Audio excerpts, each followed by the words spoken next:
Dear student, आज के lecture में हम कॉम्प्लेक्स एनालिसिस के पार्ट सी के क्वेश्चन दिसंबर 2012 के पार्ट सी के क्वेश्चन कराऊंगी। जो पिछले लेक्चर में रह गए थे पार्ट बी के कराए थे, मैंने पार्ट सी के कराने हैं।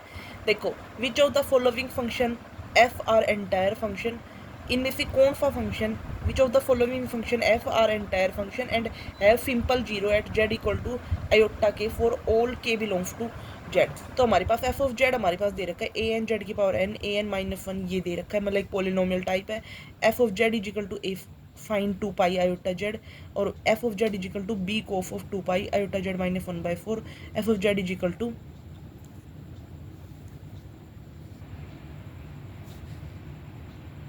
F of z is equal to b cos 2 pi iota z -1/4, और f of z is equal to e की पावर आयोटा जेड। तो देखो मैंने इस क्वेश्चन को कैसे किया है। ये क्वेश्चन है,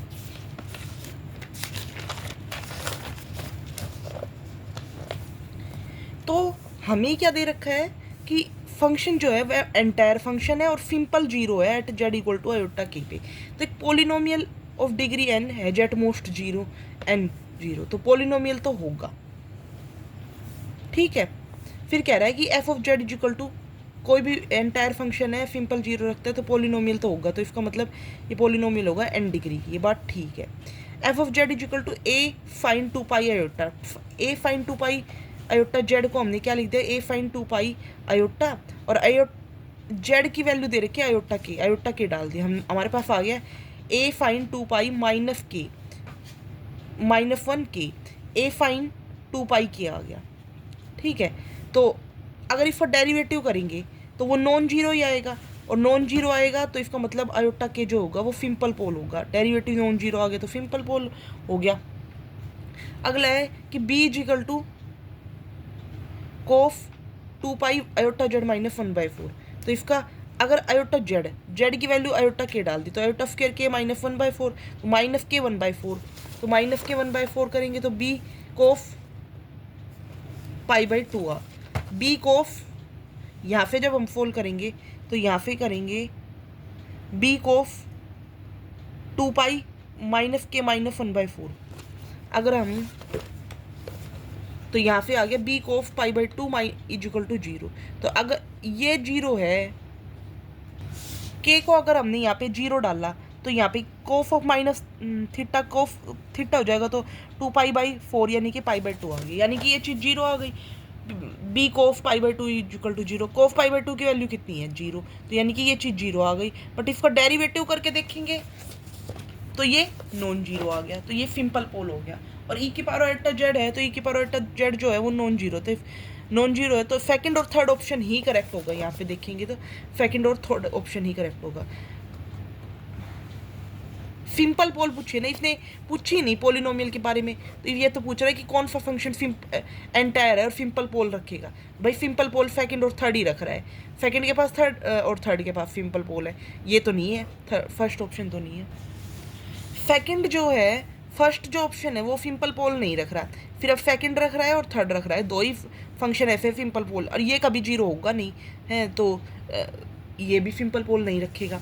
तो इसका मतलब हमारे पास दो ही पॉसिबिलिटी है जो सिंपल पोल रख रही है। अगला क्वेश्चन देखो, गामा के दे रखा है, देखो हमारे पास यहाँ दिया हुआ है गामा के ई की पावर आयोटा थीटा दे रखा है, तो कौन सा नेसेसरी ट्रू है, कौन सा ट्रू है। कोची इंटीग्रल फॉर्मूला लगाएंगे। कोची इंटीग्रल फॉर्मूला क्या कहता है, z not lie inside simple close contour phi, तो हमारे पास ये होता है 1/2 pi iota f of z upon में z minus k into d z f of z not into k. अब यहाँ पे क्या है, वाइंडिंग नंबर की बात आती है। वाइंडिंग नंबर क्या होते हैं, नंबर ऑफ रिवॉल्यूशन कितने की है। अब देखो यहाँ पे अगर हम 1 लेते हैं तो हमारे पास के को अगर हमने 1 लिया तो यहाँ पे आ गया 1/2 pi iota f of Z minus Z note को हम 0 लिख के चल रहे हैं, तो जेड नोट को हमने 0 लिया क्योंकि हमारे पास हर फंक्शन के अंदर जेड नोट की वैल्यू देखो, यहाँ पे भी जेड नोट 0 है, यहाँ पे भी सब जगह जेड नोट 0 है, तो जेड नोट को हमने 0 ले लिया, तो डी जेड अपॉन में जेड, तो हमारे पास 1 है। अगर के को 1 लिया तो के को हमने 1 लिया, तो यार के को अगर 2 लिया तो कितना आएगा 2 pi iota d z by z is equal to 2। अगर के को 3 लिया, इसने बोला कितना है 1 2 3, तीन ही पॉसिबिलिटी बोल ली है, तो टी के को 3 लेंगे तो हमारे पास ये आ जाएगा 3। तो अब बताओ इसमें से कौन कौन सा आंसर सही बनेगा? भाई ये वाला नहीं बनेगा क्योंकि 0 के लिए तो इसने बोला ही नहीं, 1 के लिए बोला है और 3 के लिए 4 के लिए भी नहीं बोला, तो सिर्फ सेकंड और फोर्थ आंसर ही सही है, बाकी सारे गलत हैं, बाकी फर्स्ट और थर्ड गलत है। वाइंडिंग नंबर का कॉन्सेप्ट यही कहता है, नंबर ऑफ रिवोल्यूशन। वैसे भी देख के अंदाजा लगा सकते 1 2 3 के लिए दे रखा है, तो 1 और 3 वाला ठीक है और फोर्थ और फर्स्ट वाला गलत है। इसने 1 2 3 के लिए पूछा है और वाइंडिंग नंबर पूछा है। वाइंडिंग नंबर के लिए सिंपल क्लोज कंटूर के लिए यही होता है फॉर्मूला। आई होप आपको ये क्वेश्चन समझ में आया होगा। अगला क्वेश्चन देखो, एफ कोई एंटायर फंक्शन है defined on d such that range जो है contain in the set c minus infinity to 0, then f is necessarily constant. There exists an analytic function g on d such that g of z is square root of f of z for each. There exists an analytic function g on d such that real of z and g of z is square root of f of z. There exists an analytic function g on d such that real of gz less than equal to z 0 and g of z is square root of f of z. तो देखो इस question को कैसे करेंगे। हम क्या करके चल रहे हैं, देखो हमने मान लिया कि f जो है वो एनालिटिक फंक्शन है जो इस फंक्शन पे डिफाइन है, उसकी रेंज जो है वो कंटेन कर रही है इन द सेट। तो एफ ऑफ जेड को हमने मान के चले जेड स्क्वायर। अगर एफ ऑफ जेड स्क्वायर है तो एनालिटिक होगा, नॉन कॉन्स्टेंट है भाई, जेड स्क्वायर कोई कॉन्स्टेंट फंक्शन तो है नहीं, नॉन कॉन्स्टेंट है। एनालिटिक और नॉन कॉन्स्टेंट विद जनरल बात तो फिर मैं पूछूँ तो क्या होता है, अनबाउंडेड। अब इसने क्या पूछा है, जी ऑफ जेड के ऊपर, सारी बातें जी ऑफ जेड के ऊपर पूछी है। एफ इनफेफली कॉन्स्टेंट नहीं, वैसे ये अनबाउंडेड होगा, नेसेसरली कॉन्स्टेंट की तो बात ही नहीं होगी। एनालिटिक है और नॉन कॉन्स्टेंट है। नॉन कॉन्स्टेंट इसलिए कि एफ को हमने मान लिया जेड स्क्वायर, तो नॉन कॉन्स्टेंट है तो ये कभी नॉन कॉन्स्टेंट फंक्शन तो होगा नहीं। हमने जेड स्क्वायर लेके चल लिए, जेड स्क्वायर इस सारी कंडीशन को सेटिस्फाई करता है। जेड का mod less than equal to less than 1 भी हो जाएगा, minus infinity to infinity interval में भी रेंज कंटेन कर रही है, बट कॉन्स्टेंट तो नहीं है, यानी कि नॉन कॉन्स्टेंट हो गया। नॉन कॉन्स्टेंट फंक्शन है और नॉन कॉन्स्टेंट फंक्शन अनबाउंडेड होता है। आगे कह रहा है कि देयर एग्जिस्ट एनालिटिक फंक्शन जी, हम एक जी जेड फंक्शन एग्जिस्ट करा रहे हैं जो कह रहा है कि such that g z is square, इस तरीके से मान के चल रहे हैं जी जेड को कि वो स्क्वायर रूट है एफ ऑफ जेड का, एफ ऑफ जेड का स्क्वायर रूट है, हमने ये मान लिया। एफ ऑफ जेड क्या है, एफ ऑफ जेड है जेड स्क्वायर से जेड रूट कट के जेड आ गया, ठीक है। तो जी ऑफ जेड क्या आ गया, जेड, हमने ये मान लिया। तो ये कह रहा है कि एनालिटिक फंक्शन जी होगा उन डी के ऊपर सच दैट, अगर ये मान के चल रहे तो भाई हाँ जेड फंक्शन एनालिटिक है, ठीक है, सेकंड ऑप्शन ठीक है। अब कह रहे हैं there exist analytic function g on d such that कि real of g z greater than equal to 0।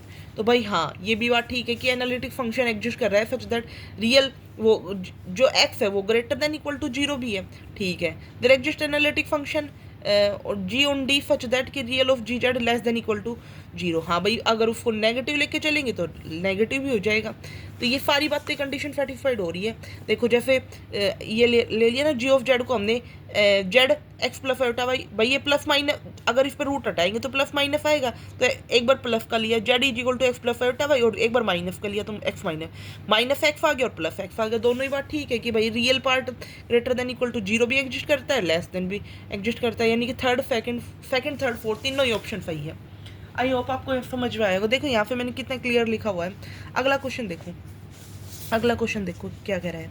ये क्वेश्चन देखो 83, एफ ऑफ जेड जो है वो है z plus 1 by z for z belongs to c with z not equal to 0। Which of the following एस्टर, कौन सी बात सही है। F is analytic function on phi minus 0, f is conformal map, f map the unit circle to a subset of real map, x is image of any circle in phi is again a circle. देखो अगर हम F of Z को हम लेके चल रहे Z plus 1 by Z, तो 0 यहाँ पे 0 होगा जो सिंगुलरिटी है एफ ऑफ जेड की, और एफ ऑफ जेड की अगर 0 सिंगुलरिटी है, सिंगुलर पॉइंट है 0, यहाँ पे 0 रखेंगे तो हो जाएगा। और एफ ऑफ जेड एनालिटिक कब होगा एफ ऑफ जेड, जब इसमें से 0 हटा दे, यानी कि फी में से 0 हटा दे। तो फर्स्ट ऑप्शन सही हो गया, एनालिटिक ऑन फी, यानी कि पहला ऑप्शन ठीक हो गया, एनालिटिक ऑन फी हो गया। दूसरा कह रहा है इज कन्फॉर्मल मैप ऑन फी, ठीक है भाई।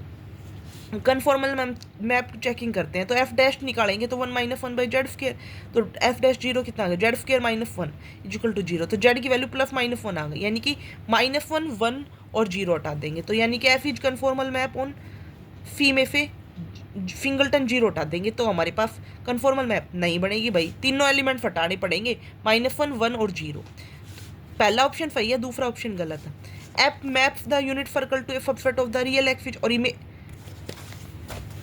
देखो भाई सब मैप करता है, एफ ऑफ ई की पावर एटा थीटा लिया, इसमें रख दिया 2 कोफ ऑफ थीटा आ गया, cos of theta plus eta sine of theta और cos of theta minus sine of theta से दोनों कट गए, 2 कोफ ऑफ थीटा।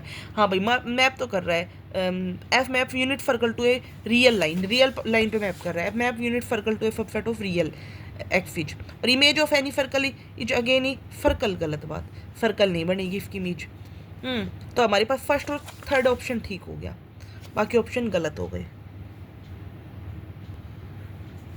अगला क्वेश्चन देखो, अगला क्वेश्चन ये है कि लेट एफ जो है ओम से सी की तरफ जा रहा है, analytic function on open set for R greater than 0,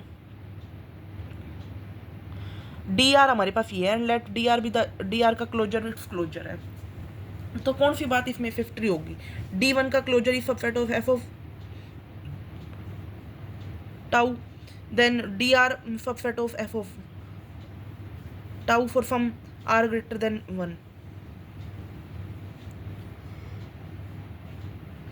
D1 का क्लोजर ऐसे ही, मतलब हमारे पास 4 ऑप्शन दे रखे हैं, तो क्या करेंगे भाई, देखो मैंने लगाया, अगर ये ओपन है, इसने दे रखा है कि क्या ओपन है, एफ जो फंक्शन है analytic function on open set हमारे पास ये है, ओपन सेट अगर ये है तो इसका मतलब ओपन मैपिंग थ्योरम से इसकी इमेज भी ओपन होगी, अगर ये सेट ओपन है, कोई भी सिंबल है ये हमारे पास, ये ओपन है, तो इसके ओपन मैपिंग थ्योरम से इसकी इमेज जो होगी वो ओपन होगी ओपन मैपिंग थ्योरम से, यानी कि फोर्थ ऑप्शन तो ठीक है।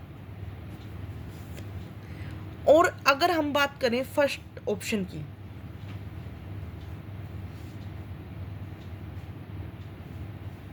देखो हम मान के चल रहे हैं कि D1 जो है, D1 वो प्रॉपरली कंटेन्ड कर रहा है एफ ऑफ टाउ के अंदर, तो हम क्या करेंगे, तो इसकी जो इमेज होगी, बाउंड्री जो होगी एफ ऑफ टाउ की बाउंड्री और D1 टाउ की बाउंड्री, वो भी एफ ऑफ टाउ के अंदर एंड D1 के अंदर मतलब कंटेन करेगी। हमने मान लिया कि ये दोनों बाउंड्री मान ली इसकी, हमने ये हमारी बाउंड्री है, ये इसकी बाउंड्री है और ये इसकी बाउंड्री है। अब मान ली कि बाउंड्री से जो है, हमने मान ली कि बाउंड्री से मिनिमम डिस्टेंस है, तो ये इसके अंदर कंटेन करेगा, तो इसका मतलब ये इसके अंदर कंटेन करेगा,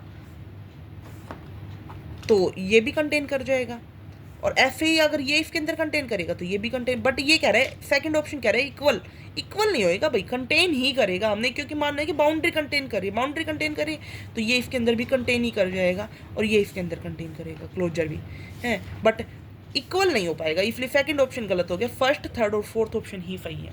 thank you for watching my video, if you like my video then subscribe my YouTube channel. अगर आपको कोई डाउट होती है, छोटी मोटी डाउट आती है, तो आप मुझे कमेंट करके बता सकते हो। Thank you for watching my video, if you like my video then subscribe my YouTube channel.